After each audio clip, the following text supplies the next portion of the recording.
တရားတဲ့လောက်ထားတဲ့ဗီဒီယိုတွေက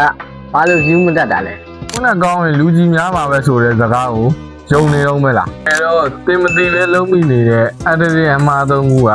တင်ရဲ့ channel ကိုတစ်ဖြည်းဖြည်းတက်နေတာပါအထူးသဖြင့်နောက်ဆုံးတစ်ချက်က professional နေတဲ့ beginner တွေကြားကအကြီးမားဆုံးကွာဟချက်ပဲပထမဆုံးအမှားကစက္ကန့်ပိုင်းအတွင်းဆွဲဆောင်မှုမရှိတာလူတွေရဲ့ attention က9စက္ကန့်တော့မခံတော့ပါဘူးဗီဒီယိုအစမှာနေ့တော့ကျွန်တော်ကဆိုတဲ့မိတ်ဆက်နေတာတွေအခုချိန်ချင်းရက်လိုက်ပါပထမ3စက္ကန့်မှာအမေစကားဒါမှမဟုတ်ရလက်ကောင်းတစ်ခုကိုအရင်ပြပါ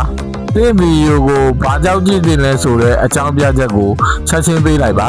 ဒုတိယအချက်ကတော့ paging ဒီထဲမှာစကားပြောပြတ်တောက်နေတာတွေအားနေတဲ့ gap တွေကိုမဖြတ်ထုတ်တာကကြည့်ရှုသူကိုပြင်းစေပါတယ်နောက်ပြီး sound effect မပါတဲ့ဗီဒီယိုတစ်ပုဒ်ကအရသာမရှိတဲ့ဟင်းတစ်ခွက်နဲ့တူပါတယ်